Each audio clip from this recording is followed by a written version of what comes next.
어디 가세요?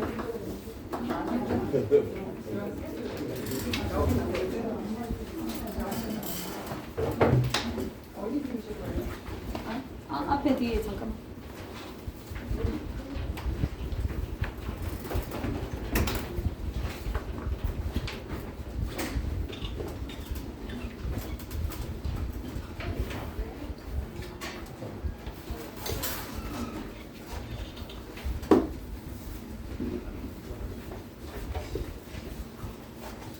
자, 기지개 한번 펴볼까요?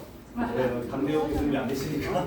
네, 위로, 네, 오른쪽으로, 네, 왼쪽으로, 뒤로, 주여. 아이고. 시원하시죠?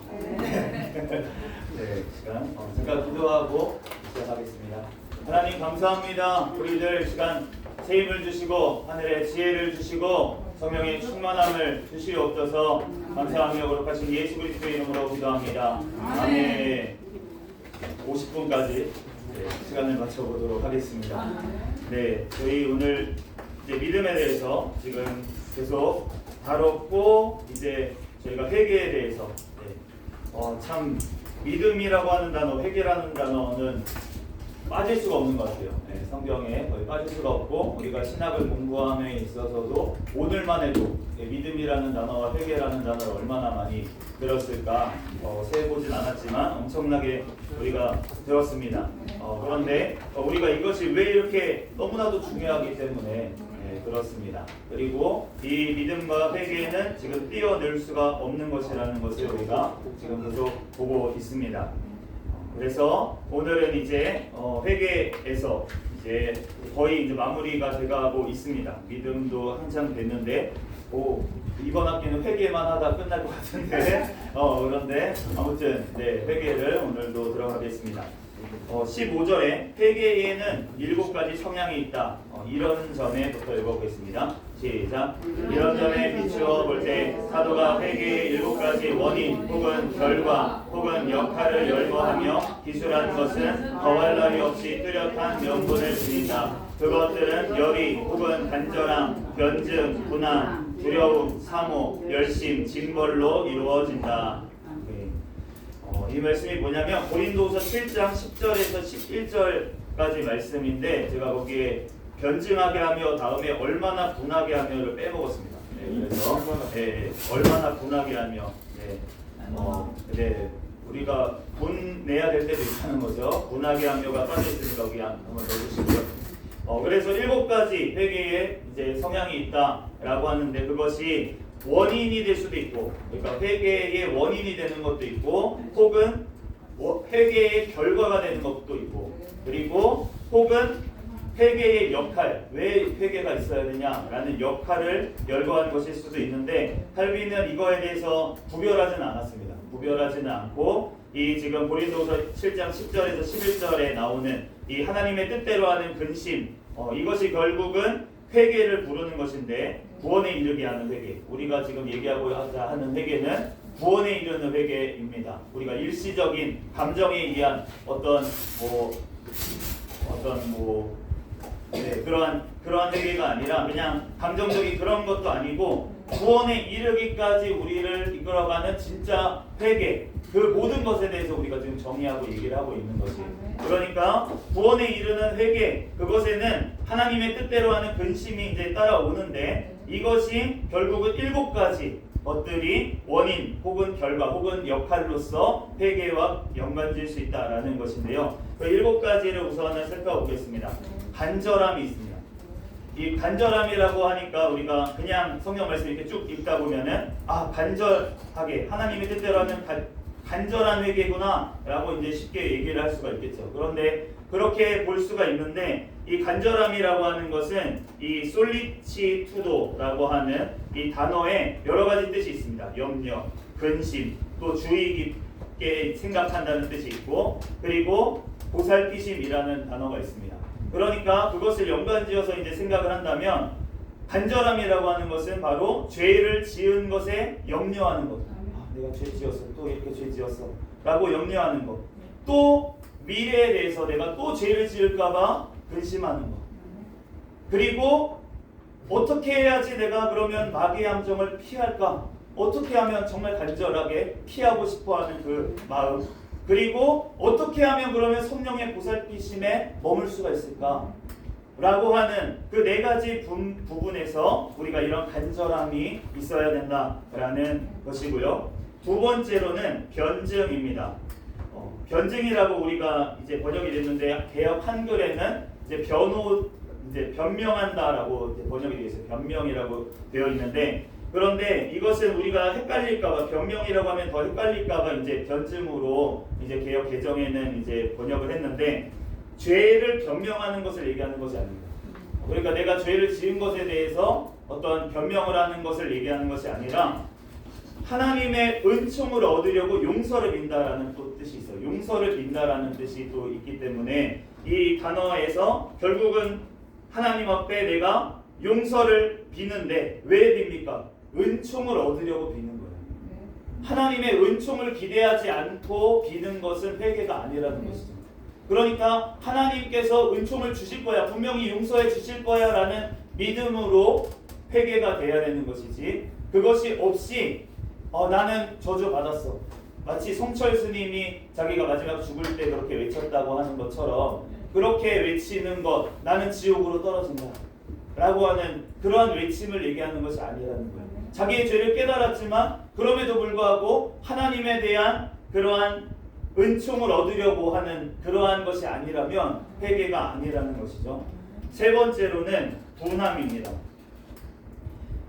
자기의 사악함에 대해서 분함이 있어야 되고, 그리고 하나님의 은혜에 대해서 또 저버렸다는 것에 대해서 바로 우리에게 분노가 일어나게 된다라는 것입니다. 네 번째로 두려움입니다. 우리가 두려움이라고 하는 것은 나쁜 의미로도 이제 쓰이죠. 우리가 하나님의 심판에 대해서 두려워하는 마음이 있어서는 안 됩니다. 그런데 그 두려움이라고 하는 것에 어떤 것이 지금 되어 있냐면 죄인을 향한 하나님의 진노가 얼마나 무서운지에 대해서 두려워해야 된다 또 얘기를 하는 것이에요. 이게 왜 그럴까? 그런데 이 두려움이 아까 전에 얘기한 것처럼 하나님의 선하심에 대한 확신, 선하심에 대한 믿음, 합력하여 선을 이루시는 하나님에 대한 그러한 마음이 없이는 결국은 이 두려움이라고 하는 감정은 우리를 멸망으로 이끌어갈 수밖에 없습니다. 그런데 그러한 바탕에서 우리가 두려움을 가졌을 때, 내가 하나님을 근심시킨 것에 대해서 두렵고, 내가 하나님을 또 실망시킨 것에 대해서 두렵고, 이러한 두려움은 바로 하나님을 향한 경외의 바탕을 둔 그러한 두려움, 하나님을 사랑하면서도 두려워하는 그 두려움이 있어야 된다라는 것이고요. 회개에는 그러한 요소가 들어있다라는 것입니다. 다섯 번째로 사모입니다. 이것은 결과 또는 역할이라고 볼 수가 있겠죠. 회개의 결과나 역할. 이 사모라고 하는 것은 결국 하나님에 대한 순종을 다하려는 열망이 일어납니다. 내가 하나님 앞에 순종하고 싶어. 나 더 이상 이제 죄가 짓기 싫어. 예전과 같은 삶 내가 살기 싫어. 라고 하면서 내 마음속에 정말로 하나님 앞에 순종하고 싶어하는 그러한 열심, 그러한 열정이 마음속에 들어가는 것. 그것이 바로 사모다라는 것입니다. 그 사모가 있고 난 다음에는 바로 열심이 있게 될 것 같습니다. 열심이라고 하는 것은 하나님께 순종을 다하는 열심. 이제 마음뿐만이 아니라 이제는 액션으로 나오는 것이죠. 그런데 마음이 먼저 되지 않고서는 사실은 삶으로 나올 수가 없고, 그렇게 겉모습만 꾸미는 걸 주님께서 원하시지 않습니다. 그러므로 하나님 앞에 사모함이 먼저 돼야 된다. 그런데 내가 사모함이 없다, 내가 하나님의 말씀에 대한 사모함이 없다, 하나님의 말씀에 순종하기 위한 사모함이 없다 라고 하면은 그것을 먼저 하나님 앞에 처리가 돼야 되고, 두려움이 먼저 있어야겠죠.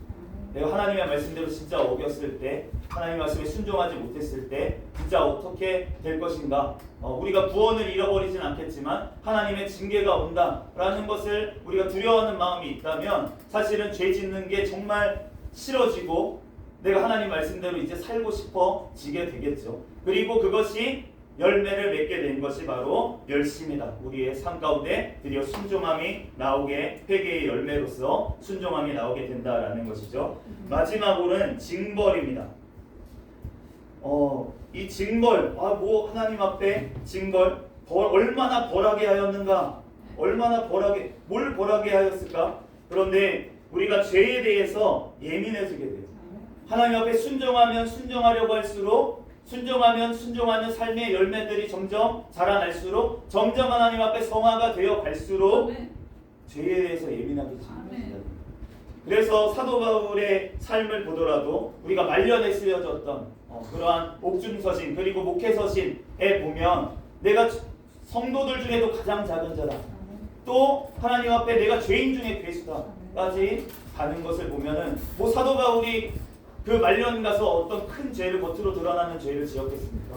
근데 그게 아니라 하나님께 순종하면 순종할수록, 가까이 가면 가까이 갈수록, 그 은혜를 체험하면 체험할수록, 내가 하나님 앞에 더 열심으로 나아가면 나아갈수록 내 죄가 더 커 보이고 내 죄에 대해서 더 예민해지고, 생각만 들어와도 하나님 앞에 통회가 나오는 그러한 징벌이 하나님께서 내리시는 것이 아니라 이제는 내가 죄에 대해서 예민해짐을 통해서 바로 징벌과 같은, 내가 벌하게 되는 그러한 현상이 우리 가운데, 회개 가운데 일어나게 된다는 것입니다. 그럼으로써 바로 나의 힘으로는 절대로 구원받을 수 없는 죄인이라는 것을 점점 성화가 되어가면 되어갈수록 우리는 더 느끼게 된다는 것이죠. 저희가 금이 있는데요. 금이 있습니다. 금이 있으십니까? 금이 금값이 많이 올랐는데 금이 있으신지 모르겠는데 저도 금이 있습니다. 근데 참 다행이라는 생각이 듭니다. 제가 금을 이제 결혼할 때 금반지를 하라라고 하시는 이제 우리 그런 것도 있었어요. 왜 더 이제 값어치 있는 걸로 하면 좋지 않겠냐 그랬는데, 제가 이제 와서 생각해 보니까 제가 만약에 이거 금반지로 했으면 그러면 제 손가락이 없었을 수도 있겠다라는 생각이 이제 잠깐 들었습니다. 그래서 그러면서 이제 이게 감사한 거예요. 근데 금이 저희가 이제 제가 없지만 그렇지만 99.999 %가 되면 이제 순금이라고 합니다. 24K가 됩니다. 그런데 그것을 넘어가는 게 있어요. 굉장히 특수한 경우에 그거보다 더 순수하게 만드는 경우가 있습니다. 그래서 그러면 99.99999%가 됩니다. 그러면 7-9이라고 해요. 그런 금은 굉장히 비쌉니다. 더 비싼 거예요. 그런데 그 금이 점점 불순물을 제거하고 해서 구가 계속 늘어나는 데는 엄청난 에너지가 들어가서 이 세상에서는 완전 순수한 100% 금을 만들 수가 없습니다. 무한한 에너지가 아니면 100%를 만들 수가 없는 거예요. 그런데 이상하게도 계시록 말씀에는 그 금을 아스팔트로 쓰고 있다. 하나님이 성이 그냥 금이다. 근데 그거를 왜 순금이라고 저는 확신하냐면 투명하다고 말씀하시거든요. 정금인데 투명한 정금이 깔려 있더라, 이렇게 하시는 거예요. 저는 그것을 믿음의 눈으로 보고서는 이제 설교 때도 막 얘기를 합니다. 천국에 물론 우리가 열심으로 하나님 앞에 열심으로 해서, 아까 전에 제가 책들을 자꾸 안 만들고 있는데 책들을 만들어서 우리가 열심으로 해서 하나님 앞에 상급 받아야겠죠. 받으면 우리가 하나님이 그거 원하십니다. 우리가 상 받기를 원하시고 하나님께서는 우리에게 상 주시기를 원하시는 분이에요. 그런데 왜 다른 한편으로는 예수님의 설교 말씀을 듣다 보면 이 상에 대해서만 생각하고 있는 제자들에게 너네가 어린아이와 같이 되지 않으면 너네 천국에 못 간다, 이렇게 얘기를 하시는 거예요. 그러니까 그것을 봤을 때 왜 그러면은 상 안 주신다는 건가? 천국 자체가 그냥 상이라는 건가? 어떤 분들, 신학자들이 이렇게 해석을 합니다. 그런데 그런 것이 아니라 이 천국과 지옥의 갭은 너무나도 큰 거예요. 천국과 지옥의 갭은 너무나도 커서 이 차이는 엄청난 차이입니다. 그런데 천국에 간 사람들 간의 차이, 이 차이는 물론 해의 영광이 다르고 달의 영광이 다르고 별의 영광이 다르다라고 얘기를 하시지만 이 차이는 이 지옥과의 차이에 비하면 말도 안 되는 그러한 차이인 거예요. 마치 전국에 한 50명을 모아놨어. 전국에서 공부 1등하는 50명을 입안에 모아놨습니다. 그런데 옆에 있는 저쪽에 있는 학교, 그냥 그냥 일반적인 학교에 있는 애들과 여기서 지금 꼴등하고 있는 애하고는 천지 차이라는 거예요. 천지 차이라는 거예요. 그러니까 천국과 지옥은 뭐 그런 비유가 지금 적절하지 않았다고 제가 생각합니다. 그런데 어쨌든 잠 깨기 위해서 지금 듣는 생각이고. 근데 지금 이 얘기를 하려고 하는 것이 아니었는데, 네, 하여튼 이상하게 돌아왔습니다. 근데 그 얘기를 하다가 제가 돈이 없어서 너무 슬퍼서 그랬는지 모르겠는데, 네, 그 얘기를 하다 이렇게 왔습니다. 근데 어쨌든 하나님 앞에 내가 거룩해지면 거룩해질수록 사실은 그 눈이 띄어짐으로 내 죄가 더 크게 보인다는 거예요. 그래서 넘어가겠습니다. 네, 죄로 말미암은 한번 읽어보겠습니다. 시작. 죄로 말미암은 슬픔은 그것이 계속되지만 않는다면 필요한 것이다. 나는 여러분이 때때로 갈 길을 돌려 괴롭고 쓰라린 여러분의 길에 대한 회상을 기도하고 하나님의 은총에 대한 고요한 기여를 하는 구원으로 나아가기를 청한다. 쑥에 꿀을 섞자 달게 섞어 달게에서 마시면 건강에 좋은 쓴맛으로 구원이 주어질 수 있을 것이다. 만일 여러분이 겸손히 자신을 성찰하려거든 또한 여호와를 그의 선하심 가운데 성찰하라. 아멘. 우리가 죄로 말미암아 슬퍼해야 된다는 것입니다. 그런데 그 슬퍼하는 것에 우리가 하나님의 선하심을 우리는 기억하면서 그 슬픔 가운데 있어라라는 권면입니다. 그러므로 예수 그리스도로 말미암아 용서받은 죄인으로서의 마음이 쉽게 말해서 우리에게 필요할 것 같습니다. 히브리서 12장 3절 말씀을 읽겠습니다. 너희가 피곤하여 낙심하지 않기 위하여 죄인들이 이같이 자기에게 거역한 일을 참으신 일을 생각하라. 아멘. 아멘. 하나님께 거역한 일을 참으신 하나님을 우리는 또한 동시에 생각해야 될 줄로 믿습니다. 호세아 6장 1절 말씀도 읽겠습니다. 오라 우리가 여호와께로 돌아가자. 여호와께서 우리를 찢으셨으나 도로 낫게 하실 것이요 우리를 치셨으나 싸매어 주실 것입니다. 아멘. 우리는 언제든지 다시 하나님의 은혜로 돌아와야 될 줄로 믿습니다. 우리가 회개를 한다고 하는 것은 하나님 앞에 돌아오기 위해서 회개를 하는 것이지 그 슬픔에 잠겨서 우리가 낙심되고 내가 나를 정죄하고 그렇게 나아가라고 주님께서 우리에게 회개하라고 하시는 것이 아니라 돌이키라고 하나님 앞에 돌아오라고 주님께서는 우리에게 회개하기를 원하시는 거예요. 그러므로 하나님 안에 떠나지 않기 위해서 우리가 또한 계속적으로 회개를 해야 된다고 하는 것이지 하나님 앞에 우리가 더 죄를 짓고 그것으로 은혜가 더해지는 것이 아니다라고 분명히 로마서에도 말씀하고 있습니다. 그러므로 우리에게는 회개의 열매가 맺혀지게 됩니다. 내적이고 외적인 회개의 열매들이 있다는 것인데요. 이제부터 읽겠습니다. 이제 우리는 회개의 열매들이 무엇인지 이해할 수 있다. 곧 하나님을 향한 경건과 사람들을 향한 사랑의 의무들 그리고 이 세상 삶 전체 가운데에서 거룩함과 순수함이 그것들이다. 요컨대 하나님의 법을 규범으로 삼아 자기의 삶에 대한 질문을 던지는데 더 많은 열의를 쏟는 사람일수록 자기의 회개에 대한 더욱 확실한 표징들을 보여줄 것이다. 아멘.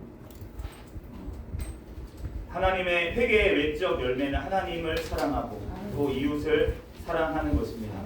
결국은 이것이 우리 율법과 선지자들의 모든 강령이고 예수님은 이것을 이루기 위해서 율법을 완성하기 위해서 우리 가운데 또한 오신 줄로 믿습니다. 그런데 이것은 말씀을 통한 마음의 회개로부터 바로 내적인 열매로부터 우리의 중생으로부터 결국은 파생되어져 나오는 것이다 라는 것입니다. 17절에 회개의 본질은 금식과 우는 것에 있지 않음. 이 당시에 로마 카톨릭에서는 지금도 마찬가지죠. 우리가 로마 카톨릭에서 우리가 구분해야 될 것들이 있습니다. 그러니까 로마 카톨릭 어떤 이단에서는 그런 것을 이용해서 기존 교회들을 공격합니다. 너네 크리스마스 왜 그날 지켜? 그날 우상 숭배하던 날이잖아. 근데 왜 그날을 지키는 거야? 라고 하면서 이제 공격을 하는 이단들이 있죠. 그런데 우리가 로마 카톨릭에 대해서 개신교가 나온 것은 분명히 맞습니다. 그런데 나왔음에도 불구하고 왜 그러면 개혁자들이 물론 거기 중에서 극단적인 분들은 모든 것들을 다 버려야 돼. 그리고 완전히 새롭게라고 이제 주장을 하시는 분들도 있었어요. 그러한 분들의 신앙을 폄하하고 싶진 않습니다. 그분들의 신앙이 오히려 더 어떻게 보면 좋은 분들이 많이 있었을 것입니다.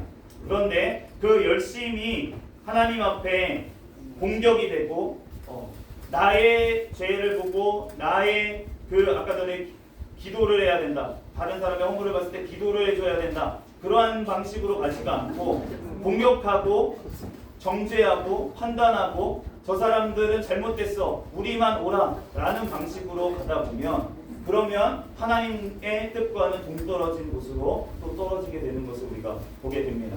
그러니까 이 당시에 지금도 우리가 사순절을 지키죠. 사순절을 지금도 지킵니다. 그런데 어떤 분들은 사순절도 지키지 말아야 된다. 그건 로마 카톨릭 거야 라고 하면서 이제 얘기를 하는 경우가 있고 그것이 우상을 섬기던 이방 축제에서 왔다 라고 하는 것도 일리가 있습니다. 그런 부분들이 분명히 일리가 있다는 거죠.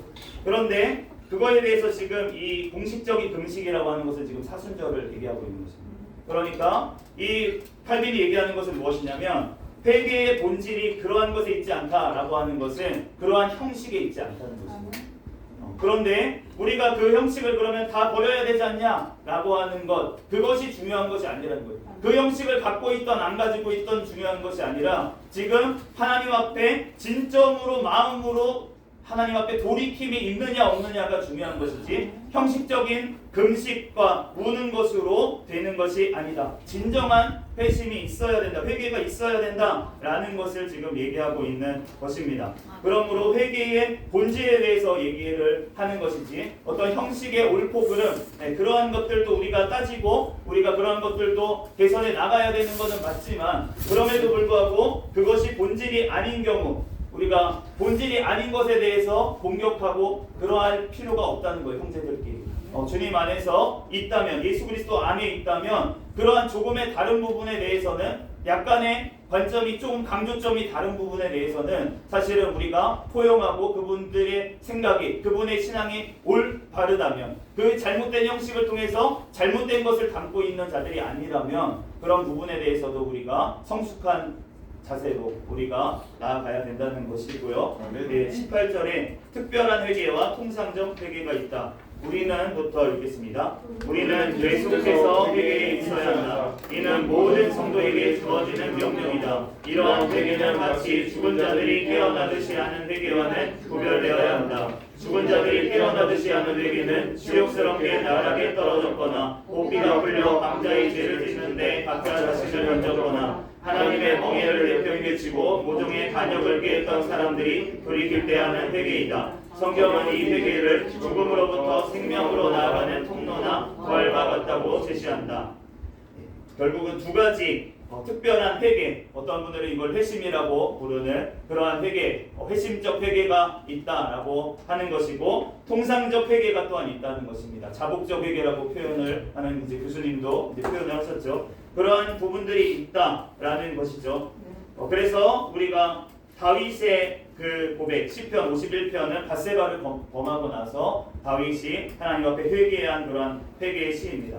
그 회개의 시처럼 하나님 앞에 정말 어떤 특별한 회개, 정말 우리가 원죄로부터 회개가 되는 그런 회심도 얘기하는 것이고 이 특별한 회개에는 그것 말고도 정말 하나님 앞에 큰 범죄를 저질러서 엄청난 하나님 앞에 잘못을 저질렀을 때 또한 돌이키는 그러한 회개, 그러한 특별한 회개가 있을 수 있고 그러한 것뿐만이 아니라 우리는 날마다 통상적 회개, 우리의 자범죄 또한 우리가 생각으로만 들어왔던 것이라도 우리는 주님 앞에 회개로 나아가야 될 줄로 믿습니다. 하나님께서 생각으로만 살인해도 미워해도 살인한 것과 같다라고 주님께서는 말씀을 하시는 것입니다.